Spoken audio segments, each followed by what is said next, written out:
César Tralli, há uma decisão do STF que diz o seguinte: decisão ilegal não se cumpre. É uma decisão do STF, inclusive. Não estou nem falando da própria Constituição. Candidato, o tempo da entrevista começa a contar a partir de agora. Candidato, ao anunciar a candidatura no evento do seu partido, o senhor declarou uma prioridade na área da defesa: desenvolver uma bomba atômica no Brasil. O senhor, em entrevistas, foi categórico, disse que é obrigatório que o Brasil esteja armado e tenha bomba atômica. Candidato, o mundo enfrenta as consequências graves, severas da guerra no Oriente Médio. Os Estados Unidos e Israel atacaram o Irã com a justificativa de que o país desenvolvia um arsenal nuclear. Um momento de muita incerteza militar, política, econômica. Por que motivo, então, o Brasil deveria, nesse momento, enveredar por uma corrida nuclear, na sua opinião? Bom, excelente pergunta. O mundo está passando por uma mudança muito grande, como a Renata descreveu. O mundo está vivendo o fim do pacto pós-45, pós-Segunda Guerra Mundial, quando os Estados Unidos disputavam primeiro com a União Soviética quem mandava no mundo, e depois os Estados Unidos, após a queda do Muro de Berlim, se tornaram a grande potência global. Hoje, entretanto, os Estados Unidos vê a ascensão da China, uma outra superpotência, que vai formando novos blocos. O BRICS é um deles, o Brasil acabou se alinhando através do PT ao bloco do BRICS, e essas duas forças começam a se degladiar em cenário internacional. Primeiro em guerras em que eles não participam diretamente. Um exemplo é Rússia versus Ucrânia, outra é Israel versus Irã, e o Brasil começa a ver que está sujeito, de uma maneira passiva, submissa, como um agente menor, a essas disputas. No futuro, se o Brasil quiser ser uma das 5 maiores nações do mundo que se presta a sentar na mesa com Estados Unidos, Índia, Rússia e China, ele vai precisar ter soberania sobre seu próprio território, soberania militar, e vai ter que discutir ter bombas atômicas. Dentre as principais nações do mundo, esse aqui é um ponto bem importante, que tem muito território, muita população e grande economia, e a gente blocar União Europeia, Rússia, Índia, Estados Unidos, China e Brasil, essas são as maiores nações, a única que não dispõe de armas nucleares é o Brasil. Eu não acho que o Brasil dispõe de condições, nos próximos 10 anos, de ter armas nucleares. Nem tem condição de fazer ainda a pesquisa e desenvolver isso. Mas o Brasil tem que iniciar um processo de recuperação de soberania, de pesquisa, para ele poder sentar à mesa e discutir com o mundo. O Brasil quer sentar no Conselho de Segurança da ONU, e o Brasil ele tem que ter condições de ter uma arma atômica. Até porque, pelas razões que foram levantadas, Renata, o mundo vai olhar para o Brasil de maneira muito cheia de cobiça. O Brasil possui recursos naturais, recursos alimentares, energia, terras raras, e portanto o mundo não vai ver o Brasil de maneira passiva. Sabe que a Constituição brasileira determina que a atividade nuclear em território nacional só é admitido para fins pacíficos. Em outubro do ano passado, o deputado do seu partido, Kim Kataguiri, ele protocolou no Congresso uma proposta para alterar esse artigo da Constituição e autorizar o Brasil a ter armas nucleares.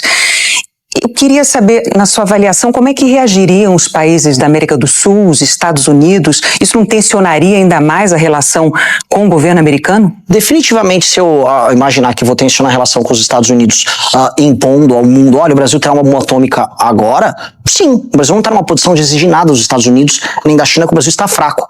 O que eu vejo é o Brasil tem que fazer uma construção de soberania.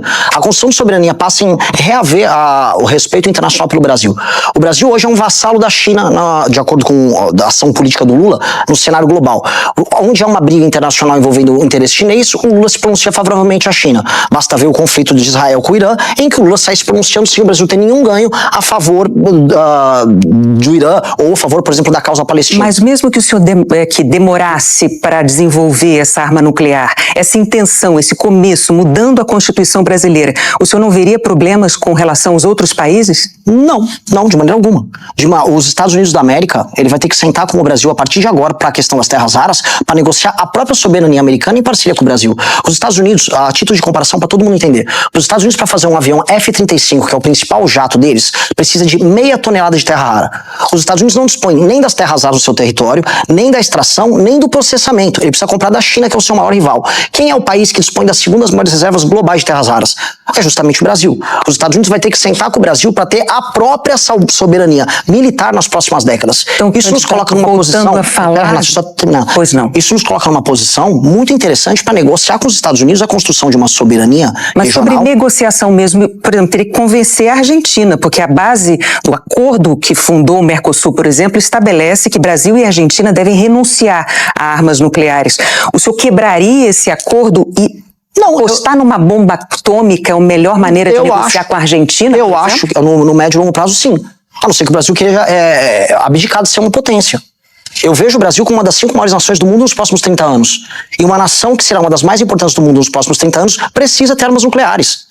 Nós precisamos fazer uma retrospectiva de trás para frente. O que nós seremos daqui 30 anos? Daqui 30 anos nós temos que ser uma nação soberana, que destrói o crime organizado, que lidera a América do Sul e que vai ter força para negociar com seus vizinhos, para estabelecer, olha, se nós vamos liderar junto com nossos vizinhos, o nosso continente, para poder negociar em bloco, por exemplo, com os Estados Unidos ou China, nós vamos precisar ter força militar. Nós vamos precisar juntos trabalhar para a desconstrução dessa indústria do crime organizado que toma o nosso continente. E nesse sentido, sim, vamos ter que discutir a construção de armas nucleares. Isso é passo de uma construção de uma nação soberana. Eu volto a repetir. Se o Brasil quiser ser uma nação importante nos próximos 30 anos, o Brasil precisa ser uma nação poderosa. Se o Brasil não quiser ser poderoso, o Brasil vai ser submisso a projetos internacionais. Assim como o Brasil vem sendo submisso. Agora, candidato, uma decisão dessa magnitude, ela não depende apenas de uma declaração de intenção. E o programa do senhor não traz detalhes em relação a isso. Então eu pergunto ao senhor, em que estudo científico, técnico, o senhor se baseia para defender que o país deve desenvolver uma bomba atômica? Qual a autoria dessa pesquisa, desse estudo? E também, para concluir, de que maneira o senhor implantaria isso? Eu não preciso de um estudo científico para determinar que uma nação tem que ter força política para se proteger de outras nações. Eu posso trazer apenas dados da realidade. A realidade é muito clara. As nações mais poderosas do mundo dispõem de armas nucleares. E elas se fazem respeitadas por causa disso. A sua ideia é retirar o Brasil do Tratado de Não Proliferação de Armas. Necessariamente, e no momento certo. Apenas um país fez isso até agora, desde a Coreia do Norte. Sim, mas pelo menos a Coreia do Norte, por mais que seja um regime que eu considero opressivo e que eu não o respeite, pelo menos ele é respeitado internacionalmente de maneira que a Venezuela não foi. Ter armas nucleares é uma forma de defender sua própria soberania. O Brasil tem um dos maiores territórios do mundo. O Brasil tem recursos naturais infindáveis.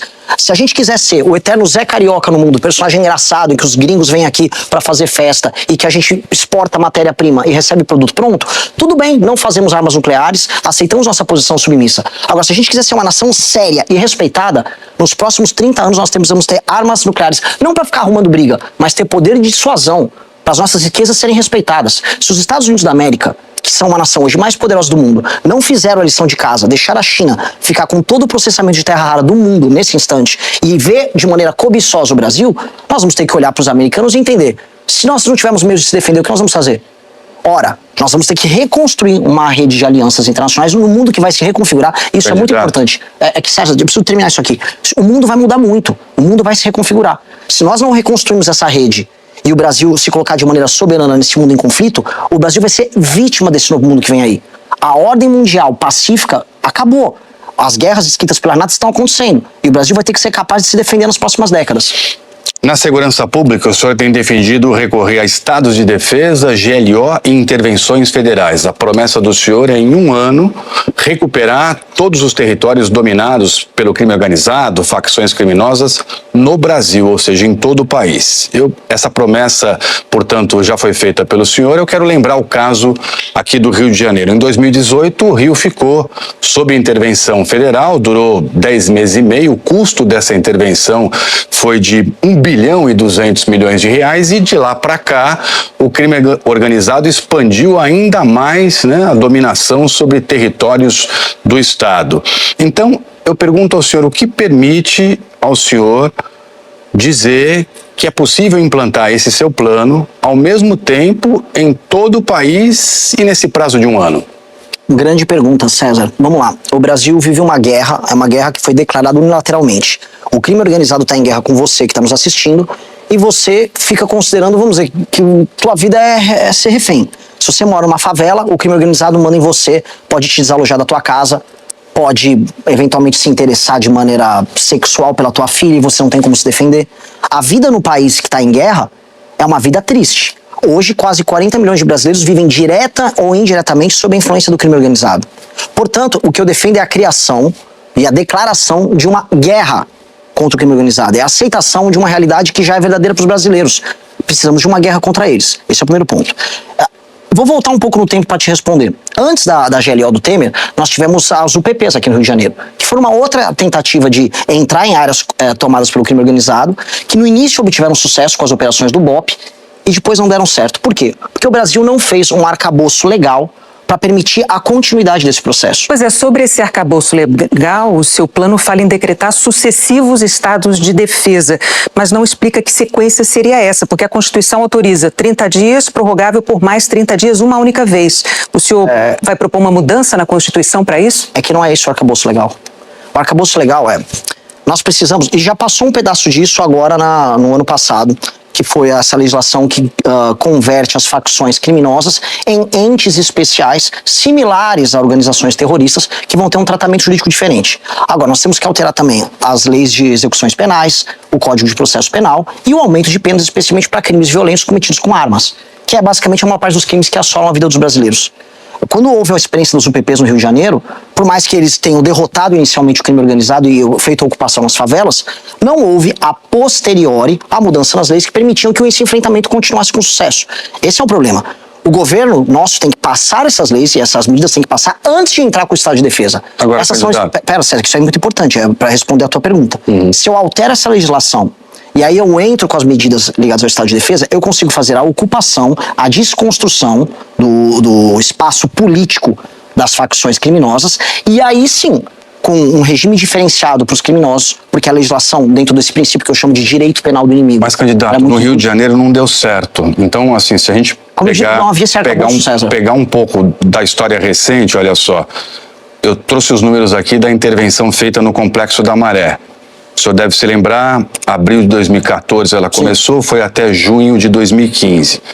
Ou seja, 1 ano e 3 meses de ocupação. 23 mil militares no Complexo da Maré. Custou mais de 500 milhões de reais na época. 11 anos depois, o Complexo da Maré continua dominado pelas mesmas facções. Então, o que eu pergunto ao senhor é, o que o senhor faria de diferente? E claro que para o eleitor é muito importante saber também se existe viabilidade econômica, financeira. Quanto é que custaria fazer isso se não deu certo no Rio, no Brasil todo, como o senhor promete, em 1 ano, recuperar todas as áreas dominadas por facções? De maneira muito clara, como eu falei, se você não altera a legislação penal e a lei de execuções penais, de nada adianta fazer a prisão de um traficante que vai ser solto logo depois. Não há, hoje, meios de você manter uma pessoa que comete um crime sendo membro de uma facção presa por tanto tempo. A mudança na legislação é essencial.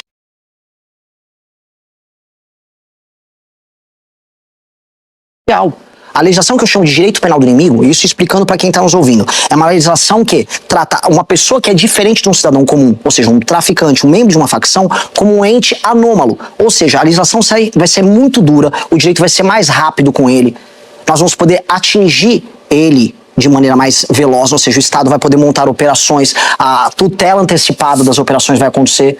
Ou seja, o Estado é muito veloz e o uso da velocidade, que é a ideia de direito de terceira velocidade, o uso dessa velocidade para buscar o inimigo, o uso de operações mais velozes, o uso de penas maiores, a construção de mais presídios, isso vai permitir que depois da ocupação a facção seja destruída, que é o que precisamos fazer. A facção precisa ser...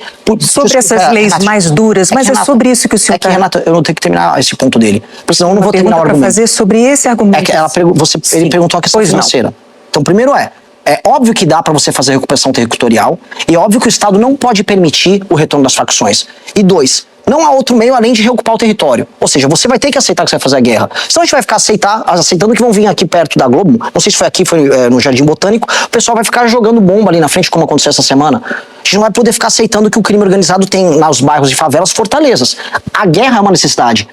O que altera do que aconteceu nesses exemplos que você deu, que são bons exemplos, haverá uma nova legislação especial tratando o membro da facção como um ente anômalo. Quanto custaria? Foi a pergunta do Tralli. Quanto custaria? Vou dar um exemplo só na parte de presídio.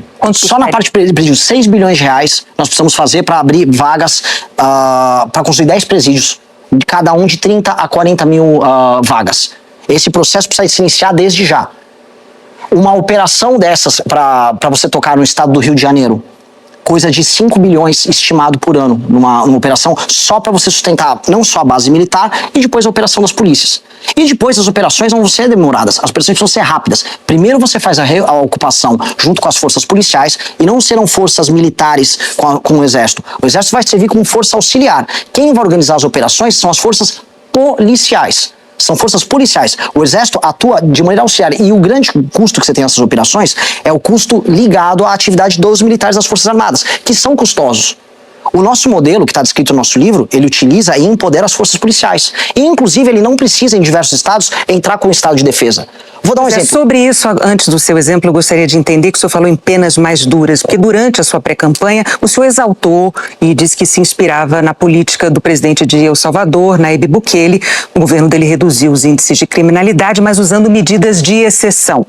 Recentemente, o senhor passou a dizer, eu não sou Bukele, mas manteve pontos centrais da política dele, como, por exemplo, o fim da presunção da inocência para pessoas que forem classificadas como inimigas da nação. Quem é que vai definir quem é um inimigo da nação? E como é que o senhor garantiria que não haveria arbitrariedades na classificação de uma pessoa que é inimiga da nação? Renata, isso já acontece hoje.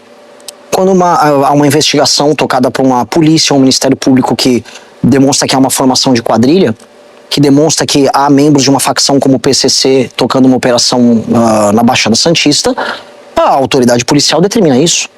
Isso é uma determinação que já é feita, isso já é bem tradicional. Prisões sem mandato, tortura e desaparecimentos, violação do devido processo legal. Eu vou fazer tortura? Prisões arbitrárias. Estou perguntando ao senhor. Não. Essas são as políticas do Bukele. Eu gostaria de saber qual tortura. Você poderia demonstrar o caso, porque eu não tenho... Suspendeu direitos, promoveu detenções arbitrárias. Vamos fazer então, Renata, para a gente ser preciso. Me dá o exemplo 1 a 1 que eu digo se eu vou fazer ou se ele mesmo fez. Não, são denúncias graves de violações lá em El Salvador. Eu tenho que saber qual foi a denúncia, porque eu acompanho o caso de El Salvador. Suspensão de direitos, por exemplo, com uma presunção da inocência, que o senhor acabou de dizer. Sim, e quem classificaria quem é o inimigo da nação? As autoridades policiais. Vou dar um exemplo. Agora passou uma legislação que trata membros de facções criminosas. Autoridade policial. As autoridades policiais, o Ministério Público, a Polícia Federal, e como o processo investigativo. Arbitrariedades na classificação. O devido processo legal. O devido processo legal existe para isso. Mas, Renata, eu estou surpreso porque isso já acontece hoje. Hoje existem investigações que determinam que uma pessoa é membro de uma facção ou uma influência chamada Deolane. Descobriram que a Deolane, ela era não apenas uma influenciadora, mas uma advogada ligada ao PCC. Ora, a investigação pegou ela veio presa. Isso é o básico, isso já existe, não é nenhuma novidade. Declarações do senhor. Mas é que esses pontos sobre El Salvador, muitos elementos que foram adotados em El Salvador, e de maneira muito similar, vão ser adotados por mim. Por exemplo?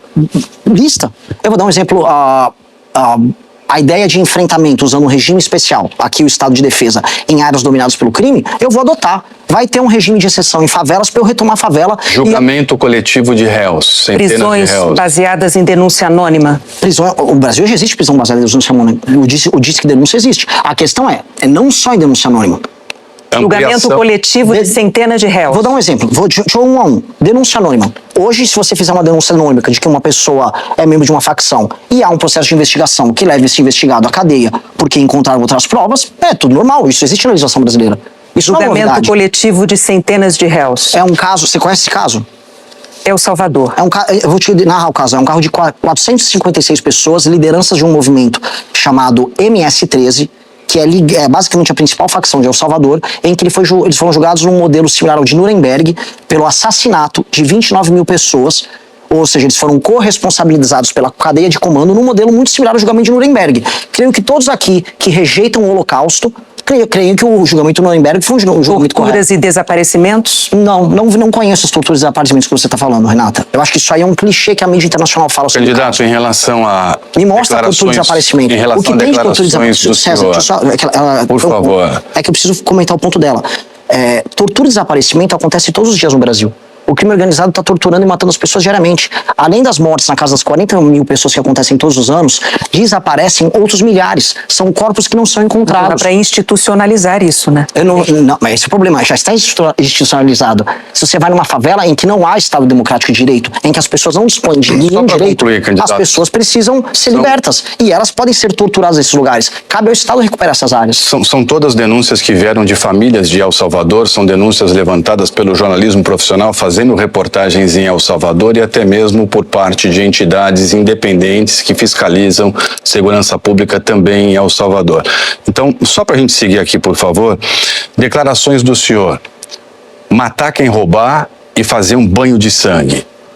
O senhor diz que o senhor não é o Bukele, mas então por que o senhor mantém esse tom defendido pelo Nayib Bukele? Na última segunda-feira, um rapaz chamado Eduardo, lá em São Paulo, ele viu sua namorada sendo assaltada no meio da rua. aparece o bandido, ele tenta evitar o assalto. O bandido olha pro Eduardo, puxa a arma, dá um tiro na cabeça do Eduardo. A cabeça do Eduardo explode e o sangue vaza na rua. Houve um banho de sangue na segunda-feira de um inocente. Eu acho que o sangue que tem que jorrar não é dele. O sangue que tem que jorrar do bandido. Eu acho que as pessoas no Brasil, e eu rodei o Brasil a pé e de carro nos últimos meses todos, as pessoas no Brasil estão implorando para que a gente faça justiça contra essas figuras terríveis, esses demônios que estão matando a gente. E cabe ao presidente da República liderar as pessoas nessa guerra. Os brasileiros morrem como se fosse bicho. Ninguém liga, ninguém sabe o nome. A maior parte são meninos, em geral, negros, que morrem nas favelas e nas cidades mais pobres. Pessoas são vítimas de latrocínio diariamente. Desde que a gente começou esse programa, no mínimo uma pessoa já foi assassinada, e em geral vítima dessas facções criminosas. Para candidato, eu gostaria de abordar também eu não respondi o César ainda. Só terminar, por favor, Renata. Que a gente possa abordar vários temas. Eu também quero. Eu falo rápido justamente para ajudar a abordar. Falo do banho de sangue. Pode não ser a palavra mais bonita para a pessoa que está assistindo em casa, mas é a única coisa que eu posso fazer como resposta a alguém que está com uma arma apontada para uma pessoa. Uma pessoa que aponta uma arma para você no meio da rua para te cometer um assalto é a pessoa que pode matar você por latrocínio. Ela se torna juiz da tua vida. Ela se torna juiz dos teus sonhos. Ela se torna juiz do teu futuro. Ela não tem o direito de se comportar como juiz da tua vida. Se um policial estiver na tua frente, e por isso que um slogan de maneira automática surgiu a meu respeito na internet, que era o prendeu, matou, se um policial estiver aí na frente, ele tem que atirar para matar nessa pessoa. E eu falo isso porque eu sou um pacifista, eu nem sei atirar. Agora, e esse tema nunca foi central pra mim. Agora, eu já tive minha mãe alvo de sequestro relâmpago. Todo mundo já no Brasil passou por uma experiência traumática. Todo mundo sabe que tem um bandido com a arma na cabeça de um parente seu. A gente não pode aceitar mais ser refém dessas pessoas. E o povo brasileiro tá pedindo uma guerra. É uma guerra que o brasileiro quer. Em 2022, o senhor e um dos principais nomes do seu partido, Unição, um aliado seu e amigo Arthur Duval, estiveram juntos na Ucrânia e vieram a público áudios em que Duval fez declarações machistas sobre mulheres ucranianas. Ele disse o seguinte, abre aspas, elas são fáceis porque são pobres. Essas falas tiveram uma forte repercussão, levaram até a perda do mandato, a cassação do mandato dele. E numa live no dia 9 de março de 22, o senhor disse que estava ao lado dele quando ele fez essas declarações. Gostaria de saber como é que o senhor avalia elas hoje. Foram declarações ruins. Vamos contextualizar. Eu não ouvi ele quando ele emitiu o áudio. Eu vi que ele estava fazendo um áudio ali com o celular na mão. Gostaria de ter evitado. O áudio que ele mandou, em defesa dele, foi um áudio em um ambiente privado, com amigos dele. Não era nem dentro do nosso grupo político, e esse áudio vazou, e após vazar ele sofreu as consequências políticas dele. O áudio é muito ruim, se a pessoa ouve o áudio, a pessoa, realmente qualquer mulher ou homem mesmo, fica, esse áudio não é adequado. Dito isso, foi um áudio privado, no ambiente privado, e ele perdeu o mandato dele, ele sendo um deputado estadual muito combativo na Lesp, não por conta do áudio em si, ele perdeu o mandato porque ele era basicamente de oposição ao grupo político dominante na Assembleia Legislativa de São Paulo. Dito isso, não foi um bom áudio de maneira alguma.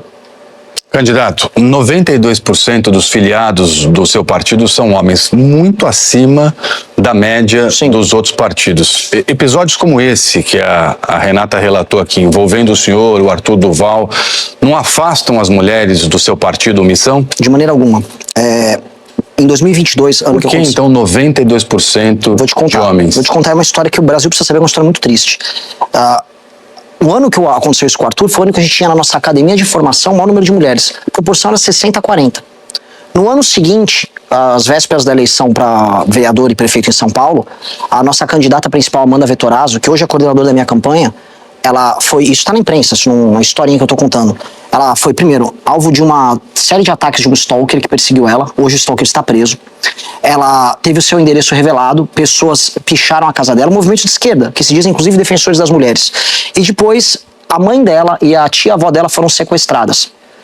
Meses depois, vários deepfakes, montagens foram feitas dela pelada, e toda sorte de ataque envolvendo a intimidade dela foram feitas.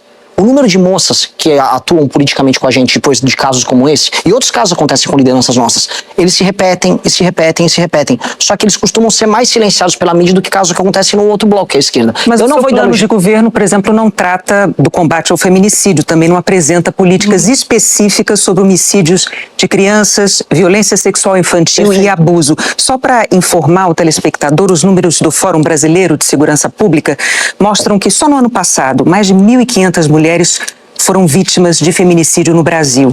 Mais de 2.000 crianças e jovens foram mortas vítimas da violência. O senhor não incluiu políticas específicas para enfrentar esses problemas. Por quê? Posso terminar o César e eu vou entrar. Pergunta correlacionada boa. A questão dessas mulheres, não é das mulheres não entrarem no partido, é porque é um medo generalizado. Nós elegemos uma vereadora, e eu preciso trazer esse caso para o Brasil aqui, tá aqui um palco privilegiado para eu trazer. Há uma vereadora nossa eleita na cidade de Chapada Gaúcha, chamada Luana. Essa moça foi alvo da mesma natureza de ataques da Amanda. A Câmara dos Vereadores da cidade se reuniu e estão caçando ela por absolutamente nada. A violência política de gênero que acontece contra pessoas, não só do nosso grupo político, mas em geral da direita, é muito maior do que imagina. Mas a gente fez um levantamento nos 7 maiores partidos brasileiros, 46% de filiados são mulheres. Pois é, mas o Missão é um partido novo e o Missão é um partido marcado por esse tipo de perseguição às mulheres. A Amanda Vettorazzo passou por uma perseguição que eu não conheço nenhum outro grupo político que tenha uma mulher que passe por perseguição similar. A perseguição que ela passa é gigantesca. As meninas que fazem parte da nossa academia de formação têm medo de ser candidata. Então, por que não há políticas específicas sobre feminicídio e sobre também a violência contra as crianças? Eu só vou chegar nesse ponto porque uma coisa não está correlacionada à outra. Precisava deixar isso primeiro bem claro. Segunda coisa, não há, como eu te disse, nem políticas específicas no nosso livro sobre homicídio. Homicídio como um todo, sobre latrocínio, que é o tema que eu mais falo. Porque a nossa política de segurança que está descrita no nosso livro de propostas, ela é focada, acima de tudo, no combate ao crime organizado. A guerra ao crime organizado que nós debatemos bastante aqui no começo do programa. A guerra ao crime organizado, ela pressupõe uma ação do governo federal, alteração nas leis penais, alteração nas leis de execução penal, que vão pegar de maneira extensiva também crimes que acontecem contra mulheres, crianças. O ponto que é muito importante é a formulação de políticas públicas efetivas no combate a feminicídio, violência contra a criança, e há uma correlação direta. O mesmo homem que costuma ser abusivo com a sua esposa ou namorado costuma ser abusivo também com seus filhos. E o combate a isso exige medidas específicas. Exige medidas que são adotadas majoritariamente por municípios e estados, porque nós respeitamos o princípio federativo. Um exemplo que nós respeitamos o princípio federativo houve uma votação recentemente em que o governo Lula queria avocar para o governo federal mais poderes sobre a formulação de políticas públicas de segurança nos estados. E nós votamos contra, porque quem tem que fazer a formulação das políticas públicas e das ações sobre feminicídio e violência contra crianças, e violência como um todo, são os estados, e de maneira subsidiária os municípios. Eu vou seguir aqui porque esse tema é bastante importante. O nosso plano de governo é um plano articulado, ele não foi escrito por marqueteiro. Porque se eu quisesse escrever um plano de governo para marqueteiro, eu botava todos esses casos para ilustrar de maneira marketável. Olha, esse problema está aqui, esse problema está aqui, eu vendia. Não, eu não vou fazer isso. Porque o nosso plano contém, quando a gente segue ele mais para a terceira parte dele, que é a parte da Lei de Responsabilidade Gerencial, que é o meu grande legado para o Brasil, ele estabelece a seguinte regra: prefeitos e depois governadores receberão mais recursos desde que eles batam metas. Dentre as metas de desempenho, que inclui saúde, fornecimento de água, desempenho no IDEB, desempenho no SAEB, estão rankings ligados à segurança, diminuição do número de violência contra a mulher, que estão na casa dos 250 mil. Todos os anos, e só os reportados, casos de homicídio, casos de latrocínio, roubos e furtos. Esses indicadores que vão ser montados pelo governo federal e que vão servir para você fiscalizar a atuação dos municípios, eles vão basear a formulação de políticas públicas nos municípios. Por exemplo, São Paulo São Paulo capital, a cidade, tem uma das melhores políticas de enfrentamento a feminicídio e violência contra a mulher. A Patrulha Maria da Penha em São Paulo está funcionando, e quem está dentro do regime da Patrulha Maria da Penha não enfrentou nenhum caso de feminicídio. Mas a gente está falando de políticas federais, mas o Trali tem uma pergunta sobre um tema importante também. Desculpa, Renata, que esse tema é muito importante. A principal política federal, ela vai surgir baseada em quem está executando a política pública na ponta, que em geral é o município ou o estado, porque não é o governo federal que tem o poder de polícia para executar isso. Se tem um marido que está batendo na sua esposa, não é o governo federal que vai colocar alguém dentro da casa dele. Em geral, quem está mais próximo é uma patrulha envolvendo uma guarda municipal numa cidade grande, ou uma patrulha rural numa cidade distante. Eu falo isso com preocupação, porque esse tema é central pra gente. Minha irmã quase morreu por feminicídio na França. Minha irmã foi alvo de uma tentativa, assim, de 18 BOs que ela fez contra um marido agressor. A lei francesa, ela é completamente vazia. A prefeitura de Paris não fez nada. Minha irmã teve que vir com a filha dela pro Brasil. Esse assunto é central. Aqui em São Paulo, e isso é coisa... Eu estou falando aqui... Tem um outro assunto central, importante aqui, por favor, para a gente poder dar continuidade na entrevista. Eu considero esse tema fundamental. O senhor já declarou que, se eleito, vai descumprir decisões do Supremo Tribunal Federal que o senhor considera ilegais. Um presidente da República, assim como qualquer cidadão, se discordar de uma decisão, pode recorrer exatamente à justiça. Então, eu pergunto ao senhor o seguinte: se, como presidente, o senhor passar a decidir o que é que o senhor vai respeitar da justiça, o que é que o senhor vai ignorar, descumprir, não aceitar, quem é que determinaria os limites do senhor? A lei. César Tralli, há uma decisão do STF que diz o seguinte: decisão ilegal não se cumpre. É uma decisão do STF, inclusive. Não estou nem falando da própria Constituição. César, recentemente, o Alexandre de Moraes, numa decisão que eu atribuo como grotesca, violou uma cláusula pétrea da Constituição, quebrando o sigilo de fonte de jornalistas lá no Maranhão. Ele fez isso agora. Jornalistas do Brasil inteiro protestaram, porque não existe democracia sem sigilo de fonte. Não há como ter. Imagina se revela um sigilo de fonte aqui da Rede Globo. Quantas investigações, quantas matérias fundamentais para a manutenção da democracia não teriam caído. Ele derrubou o sigilo de fonte. Isso é cláusula pétrea, só para quem está entendendo. Sigilo de fonte tem o mesmo status quanto, por exemplo, pena de morte. Então, na mesma linha, o Alexandre de Moraes podia, por decreto, ali da cabeça dele, mandar, por favor, se execute fulano de tal por descumprimento de uma regra. Tem o mesmo peso de eliminar o sigilo de fonte. Não se deveria, por parte das autoridades, cumprir uma decisão grotesca que breca e que quebra basicamente um princípio constitucional basilar. Não é que eu preciso contextualizar, não é que eu falei que vou sair desrespeitando todas as decisões do STF, que isso é absurdo. O que eu avisei num podcast, e depois eu repeti lá na Globo News, numa ótima entrevista com a Natuza, foi o seguinte: uma decisão, num caso específico, como por exemplo, eu estou fazendo uma operação para libertar a população de uma favela, aqui no Rio de Janeiro. Aí no meio dessa operação, quando a própria população está denunciando casos de violência que aconteceu contra elas, vem uma decisão monocrática do STF, absolutamente legal, dado que eu estarei cumprindo o devido processo legislativo, o devido processo legal naquela operação. E aí eles mandam... Por favor, se nós... Se eu não te der esse exemplo, eu não vou conseguir. Um senador, um prefeito, mas, César, um governador, César, poderiam fazer a mesma coisa? Ou isso seria uma prerrogativa só do senhor, caso eleito presidente da República? Poderiam fazer. Porque na verdade, qualquer cidadão, diante de uma decisão ilegal, ele pode não cumprir. Na verdade, ele tem um dever de não cumprir. Decisão ilegal não se cumpre. Decisão ilegal não se cumpre. Se você vier com uma decisão ilegal que faça as pessoas correrem um risco muito grande, você não pode cumprir. Uma decisão ilegal pode acabar com a vida de uma pessoa. O exemplo que eu estava dando foi no podcast do Rodrigo Pimentel, aqui no Rio de Janeiro. Foi, se eu estou no meio de uma operação policial e vem uma decisão monocrática e eu cumpri todos os ritos formais previstos na nossa Constituição e que são basilares para a nossa democracia. Se vier uma decisão monocrática falando, não, pare tudo, e isso vai colocar em risco a vida dos moradores daquela favela, eu não vou cumprir. Mas não é que eu vou cumprir da minha cabeça, porque eu sou apenas eu. Eu vou ouvir a AGU, a Advocacia Geral da União, vou pedir um parecer. Olha, é uma decisão ilegal, ok, eu não vou cumprir e vou, por favor, recorrer ao STF. Só que o cumprimento disso pode eventualmente gerar perdas e morte para muitas pessoas. Eu não vou colocar a vida das pessoas em risco. Candidato, eu gostaria de falar sobre direito ao voto.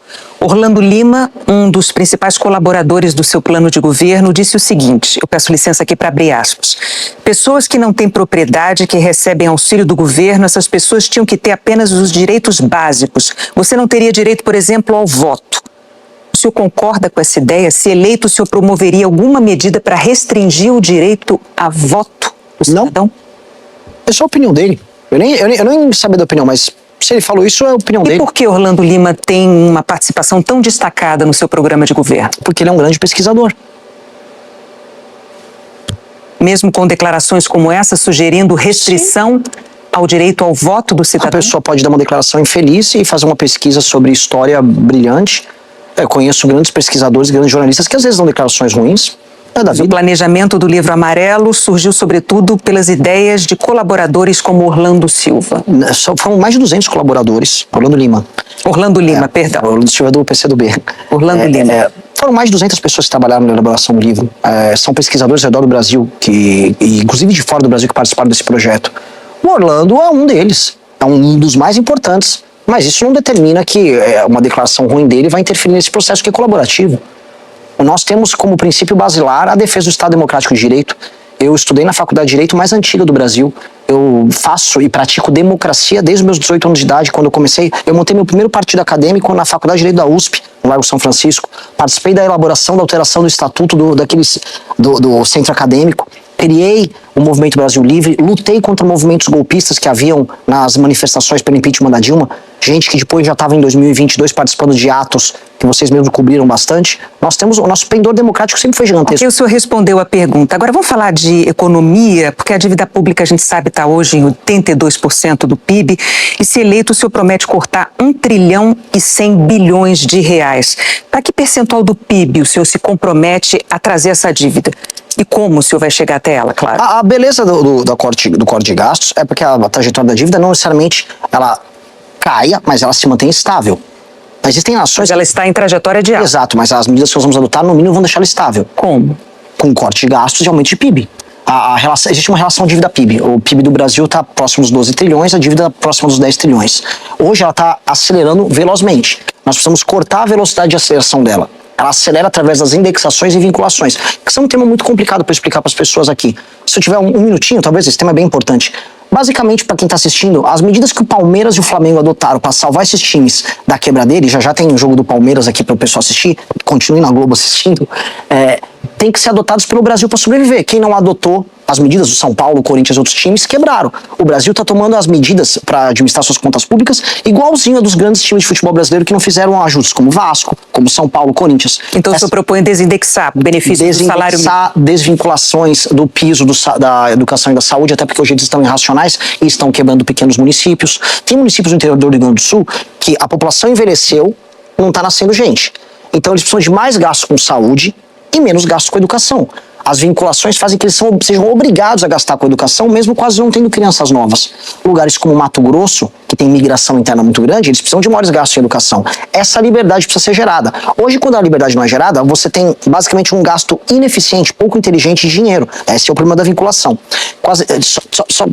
As indexações e as vinculações, somadas a uma nova reforma da Previdência, e avisando você, eu não sou estelionatário eleitoral como outros candidatos que vão vir aqui e falar que não precisa. Vamos precisar fazer outra reforma da Previdência, senão vai quebrar e em 3 anos você não tem aposentadoria, tá? Eu vou deixar claro porque eu não sou populista fiscal aqui. Um monte de gente vai ficar mentindo que não vai precisar de fazer reforma e vai precisar fazer reforma. Pois bem, todas essas medidas vão evitar a aceleração. E o resto é corte de gastos que nós vamos fazer. Só que a beleza dos cortes de gastos é que eles serão vinculados, aí sim, a investimento em infraestrutura, que é uma coisa que o Brasil está precisando para poder voltar a crescer. Candidato, outro tema que está tendo muito impacto hoje na vida das pessoas se chama meio ambiente. Já tem muito tempo que o planeta vem enfrentando efeitos de fenômenos climáticos extremos, cientistas reforçando o alerta cada vez mais para que as cidades se preparem, mitiguem, façam investimentos em prevenção, preparem as populações, salvem as pessoas de desastres climáticos. Agora, o programa do senhor não apresenta uma política estruturada de adaptação a essas mudanças climáticas e nem de prevenção a esses desastres que têm se repetido de forma muito espantosa para todos nós. Por que uma emergência dessa dimensão não recebeu uma política específica no seu programa de governo? Porque as políticas específicas já existem nos planos não nos planos de governo, mas nas metas de infraestrutura de todos os estados e municípios que estão em regiões problemáticas. Por exemplo, o Rio Grande do Sul já tinha todas as manutenções a serem feitas no seu sistema de comportas para evitar o que aconteceu com aquelas chuvas. Todo mundo sabia o que precisava ser feito em Juiz de Fora para evitar aquele deslize. Todo mundo sabia o que precisava ser feito em Angra, ou na Baixada Santista, ou no litoral de São Paulo para evitar os desastres que houveram. O problema é que não há dinheiro para investimento em infraestrutura. Os planos, inclusive, já existem. A coisa mais desesperadora é, os planos dos estados e municípios existem, não tem o dinheiro. E por que não tem o dinheiro? Pela mesma pergunta muito bem feita pela Renata. Porque não há capacidade do Estado em reduzir seus gastos obrigatórios, reduzir despesa, cortar mamata de político, cortar mamata do judiciário, fazer reformas que vão ser impopulares, que vão fazer sobrar dinheiro, e aí a gente investe na infraestrutura. Então, nós ouvimos vários especialistas, consultamos também o Observatório do Clima, verificamos o seu plano de governo, né? O Observatório do Clima é uma entidade de referência no assunto. E na avaliação deles, o programa ele não informa quais são as regiões mais vulneráveis, que medidas adotar para proteger essas populações e também quanto deveria ser investido. Porque, eu volto a repetir, os planos já existem nos governos estaduais e municipais. Eu vou repetir, os planos já existem. Existe um problema de dinheiro. Mas o senhor, se eleito presidente da República, qual o papel do governo federal na proteção das populações em relação a essas tragédias? Dois papéis. O primeiro, fazer sobrar dinheiro para investimento em infraestrutura. O governo não tem dinheiro. O governo não tem dinheiro para investir. Teve ponte caindo no Maranhão. O governo não tem dinheiro para infraestrutura com nada. As coisas no Brasil estão colapsando. Quem Por pega isso uma é estrada no importante Brasil... apontar prioridades, e essa Mas é uma prioridade. mas essa é tão prioritário quanto uma estrada no Maranhão para ligar uma produção de soja até o porto de destino. Tudo é prioritário em infraestrutura, porque o Brasil pode até ter um apagão. E onde é que você vai buscar esse dinheiro? Como eu repeti aqui para a Renata, nós precisamos fazer reformas que vão economizar nos próximos 5 anos 1,1 trilhão. Com essas reformas vai começar a sobrar dinheiro e os juros vai baixar. Juros baixando, mais licenciamento ambiental que passou, e investimento. Investimento vai significar emprego, aumento da competitividade e aí atender esses problemas que são dramáticos. E um outro tema que é central, que envolve vidas humanas, o nosso Plano Nacional de Desfavelização. Desfavelizar o Brasil é salvar as populações mais pobres. Quase todos os grandes desastres terminam atingindo pessoas que moram em regiões de encosta e regiões favelizadas. Um país que não se desfaveliza é um país que aceita que as pessoas mais pobres são tratadas como animais. Eu vou desfavelizar o Brasil e vai vir através desses cortes. Os cortes que eu estou propondo são, para muita gente, impopulares e dolorosos. Quero ver o Lula falar disso aqui amanhã, gostaria de ver o Flávio falar disso. Eu falo. Candidato, chegou o momento das pena. suas considerações finais. Por favor. Meus queridos amigos, nós chegamos até aqui construindo uma campanha que conversou com o Brasil inteiro. Eu rodei o Brasil mais pobre, eu rodei o Brasil com o maior número de dificuldades. Eu amo o nosso país e eu sei que o nosso país nasceu para ser uma das maiores nações do mundo. Gostaria de construir um Brasil que vai declarar guerra ao crime organizado, que vai permitir que você ande na rua de maneira segura. Que eu sei, se você é mãe, você sabe que a sua filha corre risco. Ninguém se sente seguro a andar numa grande cidade brasileira. Eu vou permitir que as favelas do Brasil se tornem bairros e que as pessoas que moram lá se tornem cidadãos. Eu vou olhar para o Nordeste, eu vou desenvolver o Nordeste. O Nordeste vai ter um futuro glorioso. Ele vai ser a nova locomotiva brasileira. Eu vou transformar esse país num canteiro de obras gigantesco que vai fazer com que a nossa produtividade aumente como nunca antes. Eu vou fazer com que você não mais sonhe em se mudar do Brasil para outro lugar. Eu vou fazer com que o Brasil das novas gerações, o Brasil dos mais jovens, seja o país que a gente se orgulhe não por conta dos campeonatos de futebol, música, coisa que valha, mas sim por ser uma das maiores nações do mundo. Vamos sonhar esse sonho. Tem 2 projetos de poder, do Lula e do Flávio Bolsonaro, que não valem nada, estão cansados e eles rifaram o nosso futuro. Vamos acreditar que o futuro seja glorioso. Acredite em mudar o seu destino. Eu tô aqui dando minha vida por isso. Eu espero que você compre também essa ideia. Muito obrigado a todos. Muito obrigado, Renato. Muito obrigado pela entrevista, candidato. Obrigada. Amanhã, o nosso entrevistado